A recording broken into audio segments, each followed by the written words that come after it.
Hello, I'm Olivia and this is Ritual Kitchen. If you have been here before, then you're aware of the concept. If not, then I like to take different spiritual concepts or myths or themes or symbolism, maybe a tarot card or something that's happening astrologically, and come up with some kind of meal or drink around it. And so today I am doing Chapter 2 of The Hidden Messages of Water by Masaru Emoto, who is a Japanese researcher who did different experiments on water. I already have 2 other videos about this. A little introduction video where I make water kefir, which is like a fermented water soda beverage. And then number 2, where I made a kind of ocean-inspired salad with nori and wakame, and so you can check those out if you're interested. Today, I'm on to chapter 3, part 3, chapter 2, and I'm gonna make a pink lemonade today, which is inspired by Ra, by a magical Icelandic woman who does lots of very healthy recipes. So she had this and I thought it sounded pretty cool, and I'm going to change it up a little bit, but I just wanted to give inspiration credit where credit is due. In her version, she uses sparkling water, but I'm going to use some of my water kefir. So feel free to use sparkling water, but if you happened to try out water kefir, which is probably not likely, you can use that. This is some water kefir that I made last week. I used cardamom pods and kaffir lime leaves, and it turned out quite nice. And what I also did this time, inspired by the book, is I wrote some affirmations down and I taped them to the outside of the glass. You know, affirmations around self-love and a little bit of magic. I already tried it. I already had a couple classes the other day, and I don't know if it's the placebo effect, but it did taste pretty good. Definitely more than the version before where I hadn't done anything to the water. In chapter 2, which he calls the portal into a different world, he goes into some of the unique characteristics of water that we kind of take for granted, but are rather strange, unusual. For example, one of the most mysterious things about water is the simple fact that ice floats in it. When other substances move from the liquid to the solid state, the density of the molecules and atoms that form the solid increases, and the substance becomes relatively heavier. However, water particles align in a very regulated way, with many large spaces between them. When ice returns to water, the particles become hundreds of thousands of times more active.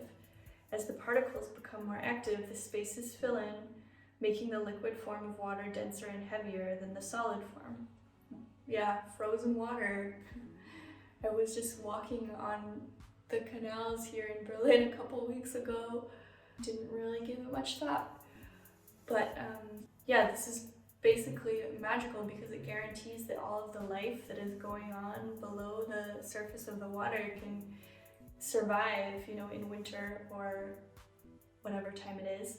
And then he also goes into the unique ability of water to dissolve various substances and, take them with it, whether it's sugar, salt, what have you. The unique ability to make things disappear into it. Water is the force that creates and gives life. Without water, particles wouldn't mix together or circulate. Water created chaos on the earth, and it also gave birth to order, resulting in a planet overflowing with life. And then basically he goes on to talk about how there's a theory that water actually came to earth in the form of frozen comets of water, and that they would come into our atmosphere and then dispel onto our planet. If this is true, then it would mean that water, which is what all of our life has come from, the first creatures that crawled onto land came out of the water.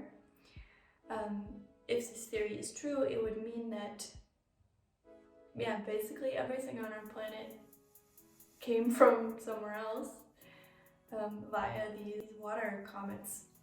So essentially we would be alien to our own planet as well. What information did ancient water bring with it when it left outer space and fell to Earth? We can assume that it carried the program needed for the development of life. He also talks about how we need to bring back and develop our respect for water and all the things that it does and the role that it plays. And so yeah, I've been trying to be a little bit more conscious with my shared moments with water.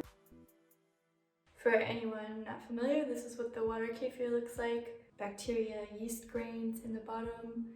You put it with some water and you add sugar and then like some flavoring. So at the moment I'm making one with cardamom pods, a vanilla bean, rose petals, and a cinnamon stick. So we'll see how that turns out. So I'm adding 2 cups of my soda. Tablespoons of ginger shot. I just got this from the organic store. Lime juice. 1 tablespoon of beet juice. I'm gonna do a little bit less because I have a surprise.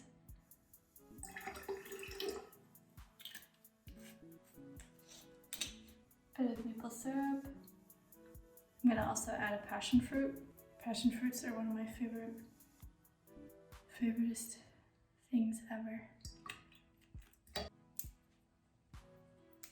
Then some mint. I'm gonna add some more soda. And then I froze some beet juice with fruit in it. Here are little comets that are coming from outer space and are going into our atmosphere with added knowledge and water. So after that little dorky episode, here's our pink lemonade. Looks pretty good. I'm gonna have a try. Yeah, it's tasty. It's very refreshing. I could recommend it on a hot summer's day. Got some ginger flavors, some fruity flavors, some minty flavors. Nice and cold because of my magical alien beet juice, watery, frozen fruit ice cubes. Could add a little bit more maple syrup or a bit of sugar, you know. I'm kind of used to a sweeter lemonade, but this is subtle and refreshing and satisfying.